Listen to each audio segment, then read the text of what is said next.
Cyber ethics. इस पूरे chapter को समझेंगे, क्लास 10th का यह चैप्टर है freedom of information and the digital divide.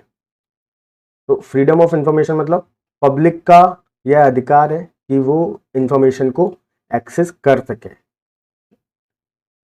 Digital divide मतलब कि अब दो तरीके के लोग हैं, एक जिनके पास टेक्नोलॉजी है, एक जिनके पास नहीं है, तो इन दोनों के बीच क्या एक गैप है, इसी को डिजिटल डिवाइड बोला जाता है। अब अलग अलग तरीके से डिजिटल डिवाइड हो सकता है, जैसे कि जियोग्राफिकल लोकेशन के बेसिस पर, इकोनॉमिक स्टेटस की वजह से भी हो सकता है। तो सॉल्यूशंस क्या है कि इंटरनेट अफोर्डेबल होने चाहिए, डिजिटल लिटरेसी को बढ़ावा मिलना चाहिए, ठीक है। 5वां पार्ट है e commerce, privacy, fraud and secure data transmission.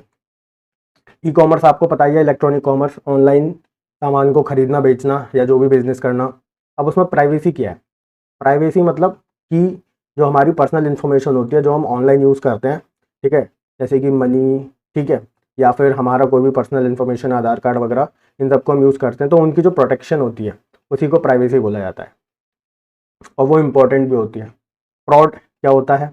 मतलब कि वो गलत चीज़ें या प्रैक्टिसेस जो ऑनलाइन ट्रांजैक्शन करते समय हो जाती हैं, जैसे कि पेमेंट फ्रॉड हो जाता है, गलत लिंक भेज दिया या गलत ऑनलाइन स्टोर होते हैं, तो वहाँ से अगर कुछ खरीदा तो that is fraud, right. Secure data transmission यानी कि इंटरनेट पर डेटा एक्सचेंज करते समय, ठीक है, प्रोटेक्शन मिलना और कोई भी अनऑथराइज तरीके से एक्सेस ना कर सके या चेंजेस ना कर सके उस डेटा में, उसे उसके लिए बनाया गया है सिक्योर डेटा ट्रांसमिशन, राइट। जैसे कि कई सारी टेक्नोलॉजीज़ हैं, SSL, TLS यानी कि secure socket layer, transport layer security या एन्क्रिप्शन प्रोटोकॉल्स हैं अलग अलग, 2 फैक्टर ऑथेंटिकेशन, ये तो हम सभी यूज़ करते हैं, ठीक है, 2 फैक्टर ऑथेंटिकेशन, OTP आता है, राइट।